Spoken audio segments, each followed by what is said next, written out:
walang nakabawas o nakabura dun sa namumuo talagang opinyon ng komite na siguradong may kinalaman siya sa Pogo Hub dyan sa Bamban.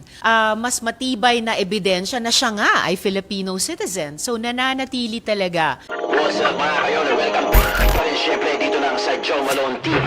Tunay na balita, walang kinakampihan, sumasalamin sa katotohanan lamang. Confidential yung pinakalaman nung binabahagi ng mga agencies natin sa isang executive session. Kasama po doon yung National Security Council, yung Intelligence Service Armed Forces of the Philippines, yung Anti-Money Laundering Council, at marami-rami pang iba.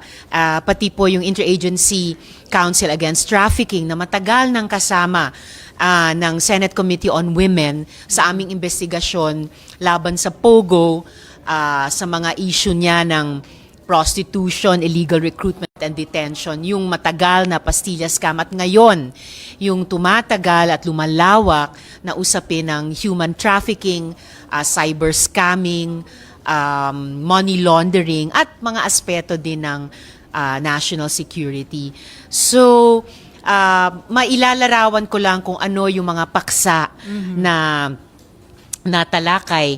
Halimbawa, nung patapos na yung kabuang executive session, isang panawagan sa National Security Council na iangat na kay Presidente itong usapin ng POGO, no, yung Philippine Offshore Gaming Operations, POGO bilang national security threat. Yung isang naging paksa din sa isang exclusive na unang bahagi ng executive session ay yung isinasagawang link analysis ng ISAF tungkol sa POGO at iba't ibang mga sentro ng kapangyarihan o yaman dito sa ating bayan. Isang naging paksa rin ay yung itinanong namin na illegal revenue flows ng POGO. So ito, paksa na pinaka-relevant sa AMLAC, lalo na patungkol sa meron bang at anong klaseng ganitong mga illegal revenue flows sa pagitan ni na Mayor Alice Guo, yung Pogo Hub niya sa Bamban at iba pang aktor. So, sumaklaw yung buong umagang, tumawid pa nga sa hapong ito na executive session sa ganito at iba pang mga paksa. So ma'am, dun sa sabi, akyat na sa Office of the President yung parang issue ng national security threat, yun po yung napagkasunduan, ma'am? Yun yung isang ipinanawagan, suggestion siya nung executive session.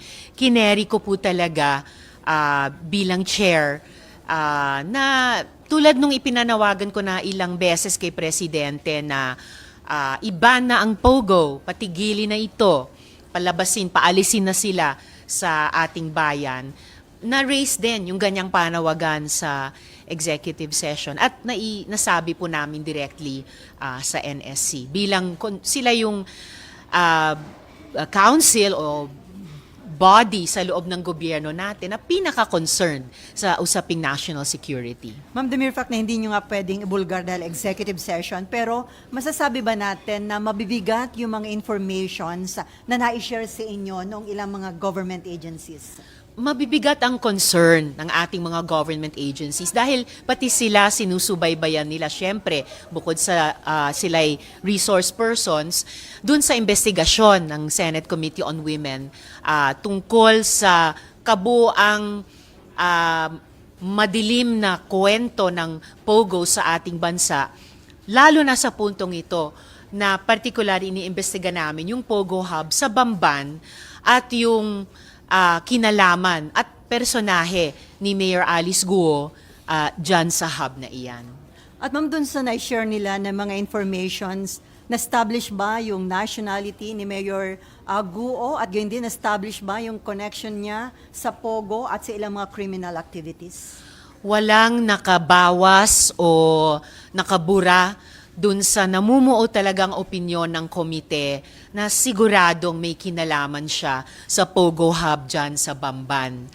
Dun pa lang sa documentary evidence, tapos syempre yung ilang mga inputs mula sa mga resource persons. Wala ring mas matibay na ebidensya na siya nga ay Filipino citizen. So nananatili talaga at lalo lamang naging solido yung mga tanong kung siya ba ay citizen o national ng ibang bansa at hindi ng atin.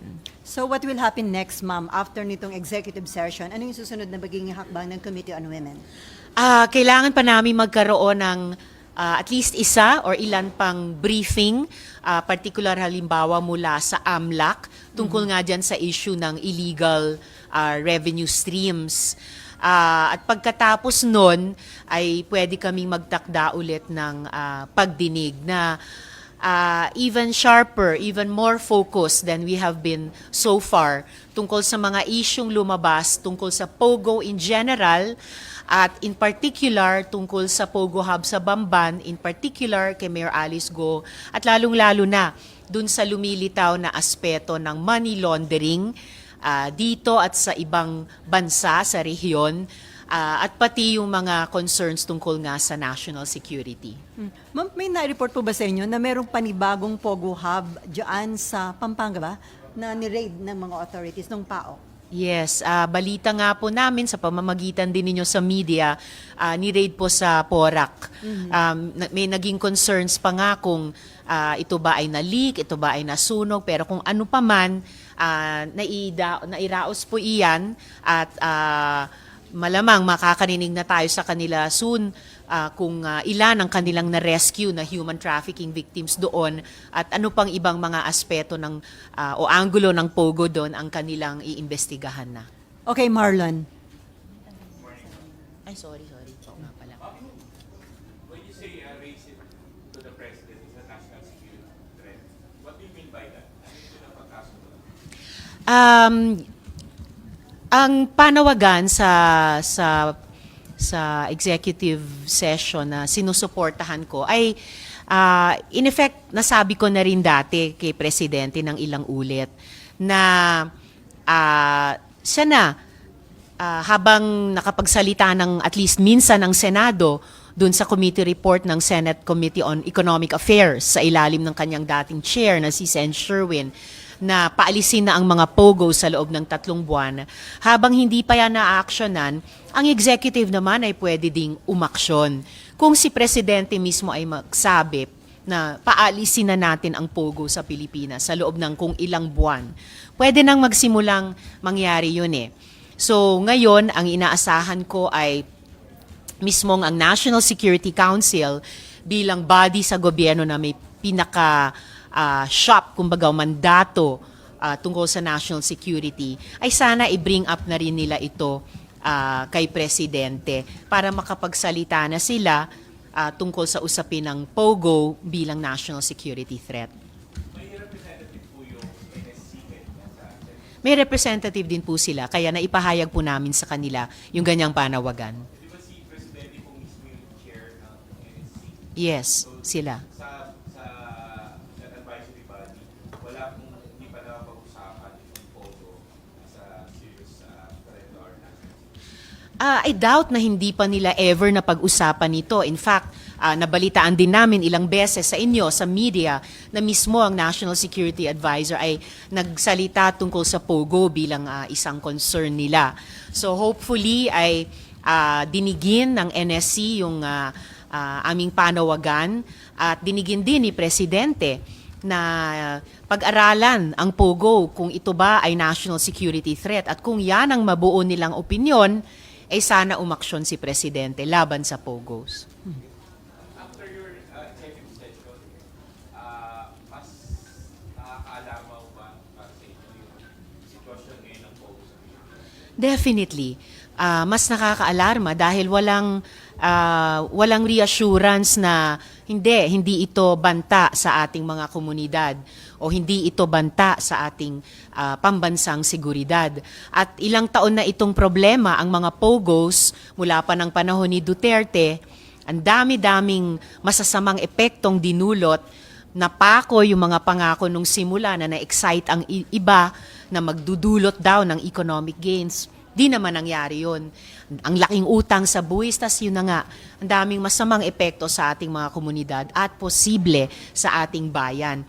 At kung hindi natin ito tutugunan ngayon, decisively, mananatiling at magiging mas malaki pang problema ito sa mga susunod na taon. Before Victoria Tulad, ma'am, bagamat sinasabi kasi ni Mayor Guo na inosente siya at handa niyang linisin yung kanyang pangalan. Pero during the executive session, sa tingin ninyo, hindi na niya, mas nadiin itong si Mayor Guo, mas naging mabibigat yung mga ebidensya against her at mahirapan siya na yung sinasabi niyang linisin yung pangalan niya? Hindi pa rin hindi pa rin mas kumlaro yung identity niya kahit sa executive session. So kung ano yung hirap niya pagkatapos nung nakaraang hearing na sabi niya linisin ang kanyang pangalan, hindi po nabawasan yan. Baka pa nga nadagdagan. Kaya kung gusto sana niyang linisin ang kanyang pangalan, edi dapat mula sa simula naging mas mahusay na resource person siya at hindi lalong nagdagdag ng mga tanong tungkol sa kanyang sarili. And I heard may sinabit ho siyang letter ngayon sa inyo, ma'am. Did you receive it, ma'am? Buti pa kayo na basa nyo na. Natanggap pa lang yata sa opisina ko, hindi ko pa nga nababasa. May excited yata sa kampo niya na iparating sa inyo. Okay, Victoria. Ma'am, good afternoon. So can we say po na after your executive session, mas may basis po to file criminal and administrative cases against Mayor Alice? I'm more confident na talagang magiging mabigat at solido yung mga kasong inihain na at maaring ihain pa ng iba't ibang mga ahensya ng executive ng ating gobyerno. Lumalabas ang katotohanan, hindi sa bibig ni Mayor Alice Guo at hindi lamang sa aming puspusang investigasyon, pati po sa mga parallel investigation ng mga ahensya ng gobyerno. Ma'am, sabi ni Senator Sherwin, and baka po na-confirm ng office nyo, nakaalis na raw ng bansa yung father ni Mayor Alice, pati si Wen Yilin. Paano po ito maapektuhan? Paano nito maapektuhan ang inyong investigation? Mahalaga at seryoso ang mga research na ginagawa ng bawat Senate office namin. I-establish namin bago matapos yung investigasyon kung nandito pa ba yung isang magulang o nasa ibang bansa na ba yung isang magulang, ano ba yung kalagayan nila, ano din yung kanilang legal status in terms of yung identity at yung pagtupad o paglabag sa mga obligasyon nila sa ating bayan sa ilalim ng ating mga batas ng Pilipinas. Last po from me, ma'am, was Mayor Alice invited po to the executive session? Why not po? No. Ang executive session ay lamang talaga on request at para sa mga executive agencies natin para maging malaya sila sabihin in executive session yung hindi pa nila kayang sabihin in open hearing. Ma'am, ngayong alam na mismo ng mga executive officials, ng mga national security officials ng administration itong mga nangyayari sa operasyon ng Pogo, do you think a-action na si PBBM para nga ipagbawal na ipatigil na yung Pogo operation sa ating bansa? At meron ba nag-commit sa mga executive officials na yun ang kanilang i-recommend sa Presidente? Well, syempre hindi naman sila makapagsalita kay Presidente, but I really hope aksyonan ito ni Presidente. Ano pa ba ang hihintayin nila, no? Lalo na kung magrekomenda ang NSC sa kanila na i-convene sila para diskusyonan nito at posisyonan itong usapin. Itong tanong, ang Pogo ba ay banta sa pambansang seguridad? Okay, Camille, and then Mav. Please use the microphone. Ay. Opo. My question is about this certain barangay. My question is about this certain barangay captain in Banban, Tarlac. It was reported that this barangay captain was suspended by Mayor Guo because of his refusal to sell about 500 plus na hectares, 54 hectares. And it will be parang in coordination with this Chinese group. It's ancestral domain. Paano po ang gagawin natin dito? Dahil obviously, sinasabi po doon kasi may resolution pa raw yung kanilang, yung Office of the Mayor and yung sanggunian na parang he was suspended for not abiding. And considering na ancestral domain, gagawin din Pogo, ano po ba ang mga move natin para dito? Will it be a point against Mayor Guo dahil that's against the Constitution? It would be against the Constitution. It would be against the Indigenous Peoples' Rights Act. Hindi pa po namin napag-aralan yung issue yan, pero narinig ko na nga yung usapin di umano ng land grabbing sa lupang ninuno ng mga katutubong Pilipino. Kung may aspeto pang ang isang barangay captain na IP leader ay sinuspindi ng mayor dahil nanindigan sila sa lupang ninuno nila, na may karapatan sila sa ilalim ng IPRA kung imbestigahan at mapatunayan na may ginamit na kapangyarihan ng mayor laban sa isang barangay captain sa ganyang usapin ng sapilitang pagpapabenta ng lupa, hindi yan makakabuti kay Mayor Alice Guo. Okay, Danielle? Ma'am muna. Ladies first. Hi ma'am, good afternoon po. Ma'am, meron po kayong natanggap na information na allegedly the father of Mayor Alice Guo ay connected daw po sa Chinese Communist Party dahil meron pong mga posts sa social media. But did you receive any actual report on this po? Namomonitor din namin yung mga posts sa social media ng ating mga netizens at ng ilang, siguro mga nag-research din tungkol dyan. At bahagi yan ng mga tanong kung bakit pinapa-raise ko sana kay Presidente sa pamamagitan ng NSC yung aspeto ng Pogo ba ay banta sa ating pambansang seguridad. Ang Pogo ba ay hindi lamang konektado sa mga international crime syndicates, pero siya rin ba ay konektado sa ganitong mga international crime syndicates dahil ginagamit ng ibang bansa laban sa pambansang interes ng Pilipinas. So, importanteng tanong pa rin yan. Tapos ma'am, pinapaimbita po natin si Nancy Gamo and then last week po meron siyang mga radio interviews, sinasabi niya na willing naman daw siya humarap. Nagparating na po ba siya sa committee na a-attend po siya sa susunod na hearing? Hindi pa naman, pero kung haharap siya sa komite namin, paghandaan niyang sagutin dahil may documentary evidence kami na bukod dun sa siya ang naglakad ng mga papel ng mga naunang negosyo ni Alice Guo, ay siya rin ang nag-ayos ng mga papeles para maka-operate ang Zunyuan sa Bamban nung mga taon na mayor na si Mayor Alice Guo. Napakinggan ko yung at least isa sa mga interview nila. Dami niyang alam tungkol kay Mayor Alice Guo. Maalala nyo, nung una kong tinanong kay Mayor Alice Guo, ang Nancy Gamo, ang unang-unang sagot niya ay hindi ko alam. What does that tell you, ma'am? Na si Nancy Gamo nga po sinasabi niya, over a decade niya nang kilala si Mayor Guo at parang personal na kilala and then Mayor Guo was denying knowing her dun pong umpisa. So, ibig sabihin, nagsinungaling na naman si Mayor Alice Guo tungkol kay Nancy Gamo. Sorry, last ma'am, ano po kaya motivation? Bakit po kailangang magsinungaling on the identity of Miss Nancy Gamo?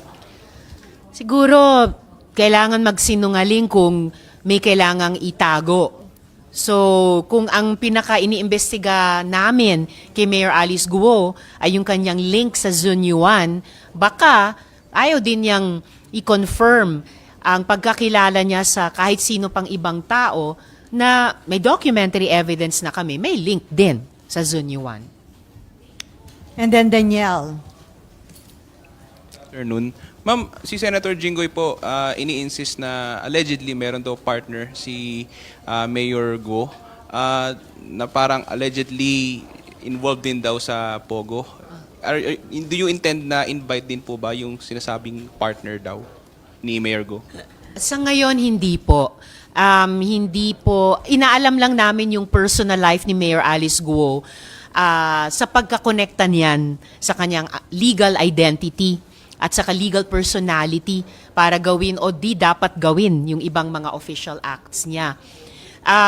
Kung yung taong tinutukoy ay may kinalaman sa Pogo, sa ibang bahagi ng bansa, posibleng at sometime in the future, maimbestiga yon kapag mayroong tulad sa amin ngayon na may tumakas na biktima at nalaman po namin iyon.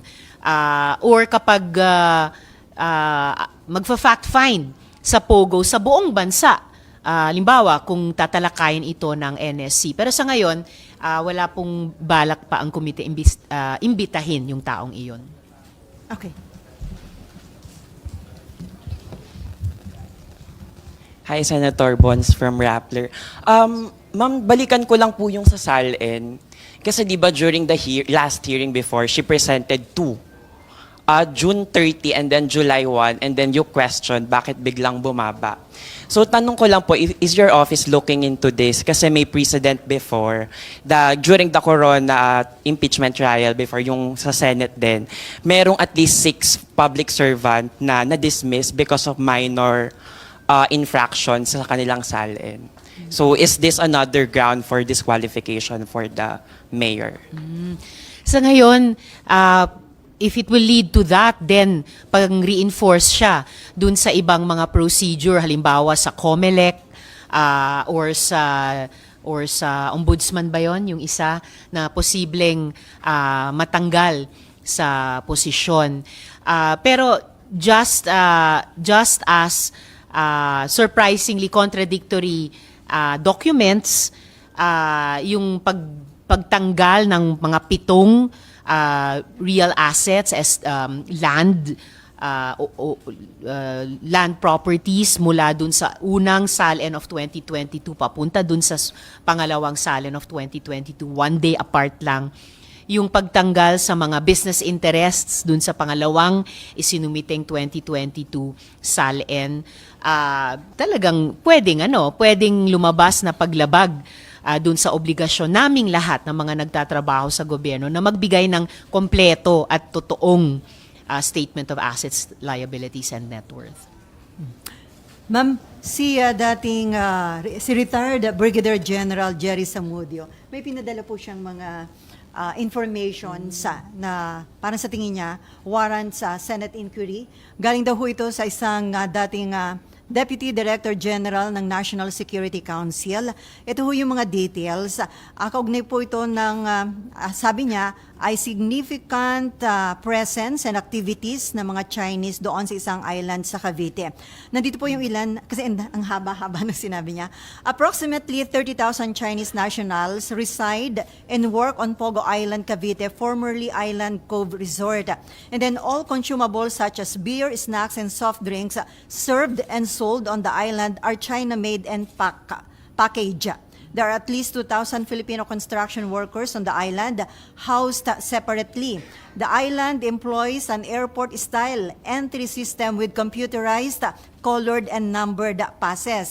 A restricted VIP housing block which no Filipinos can access overlooks the Philippine Navy's Sangley Point Naval Base. At marami pa ho siyang ibinigay na mga informations na galing nga daw ho sa dating Deputy Director General ng National Security Council. So ang tanong ho niya, given itong mga alarming details, can the Senate initiate a Senate inquiry to investigate the truth of these matters kung ito daw ho ay totoo? Kung matuloy yung pag-aksyon sa rekomendasyon ng Senate Committee on Economic Affairs na pinirmahan kong committee report na i-ban ang POGO sa loob ng 3 buwan, kung pagkatapos ma-finalize itong committee report ng Senate Committee on Women at siguradong irerekomenda naming paalisin na ang POGO sa Pilipinas, then kahit aling POGO hub, kahit saang bahagi pa ng bansa, ay kakailanganing paalisin din.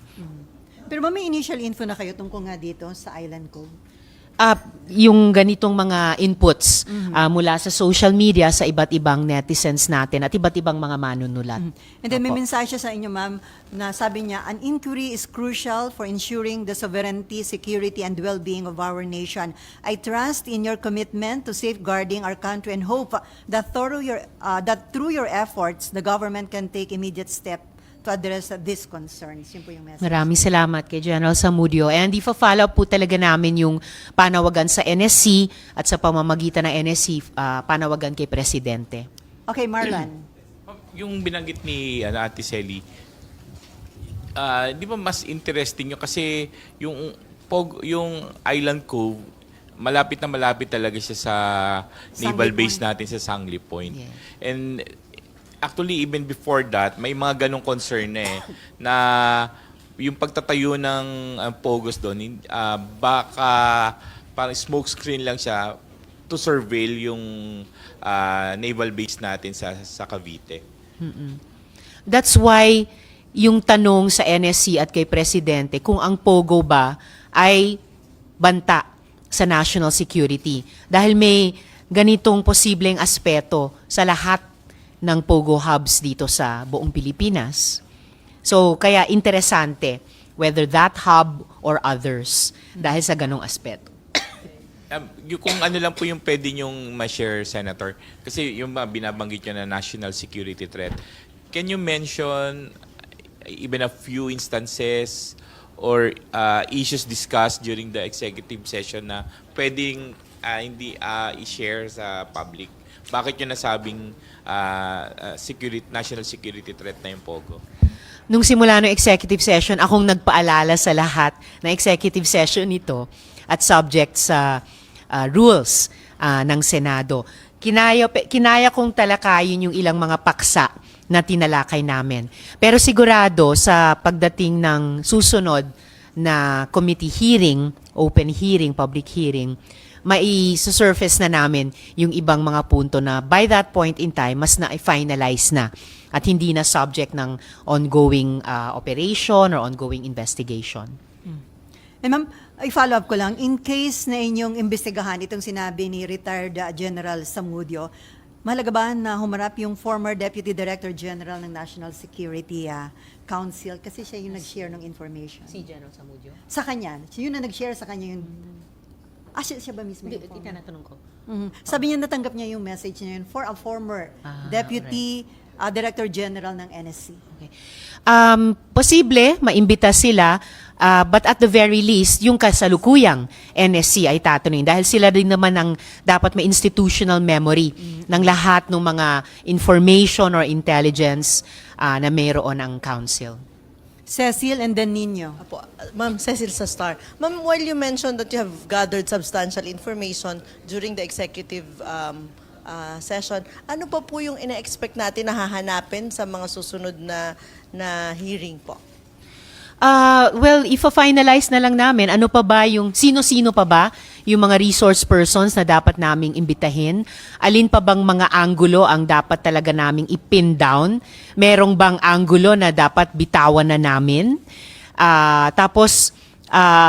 So basically yon, further sharpening, further honing yung magiging findings at recommendations namin sa committee report. Schedule na po ba tayo for the next hearing, whether executive or open? Wala pa pong schedule sa susunod na hearing. In between this executive session at yung susunod na hearing na iyon, meron kaming at least isa pang briefing mula sa AMLAC tungkol dun sa illegal revenue streams. And then magtatakda po kami ng susunod na hearing.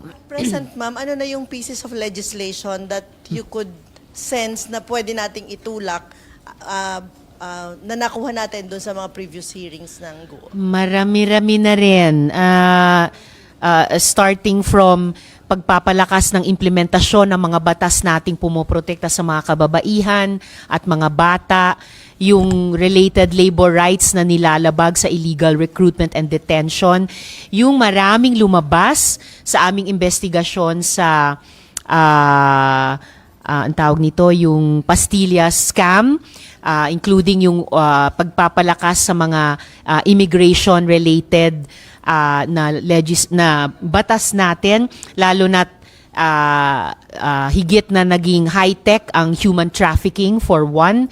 Tapos dito, yung oversight dun sa pagpapatupad ng mga batas tungkol sa hindi lang POGO kasi gusto ko at ilan sa amin iban na talaga yan. Pero yung buong business model ng industriya kung saan siya nailagak. Meron ding mga rekomendasyon yung iba't ibang agencies na resource persons na pagpapalakas ng iba't ibang mga batas kung sa ilalim no na sila'y nag-ooperate para maging higit silang effective sa pagpapatupad ng kanilang mga mandato. So marami-rami. Last na po, do you share po yung sinabi ni Senator Jinggoy na even the late registration na policy ng gobyerno dapat ma-revisit kasi parang na-abuse na in this case? Salamat po. Pwede siyang i-improve. Kasi marami naman tayong mga kababayan na nalilate register talaga sa valid naman na mga kadahilanan. Marami po tayong mga kababayan na nalilate register, nagle-late register na wala naman silang balak gamitin yung registration of live birth nila para sa mga krimen. Lalong wala silang balak gamitin yung kanilang na-late register na live birth nila para labagin yung pambansang interes ng Pilipinas. Nagkaroon lang sila ng valid reason na nahuli.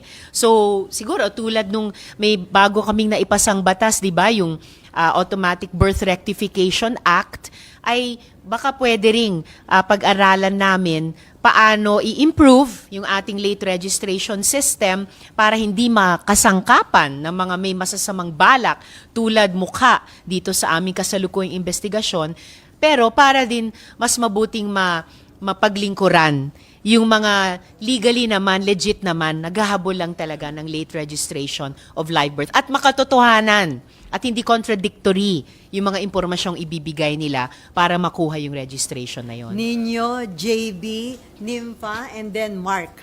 Ma'am, tanong lang po, no? Doon sa executive session, establish naman yung national security threat, di po ba?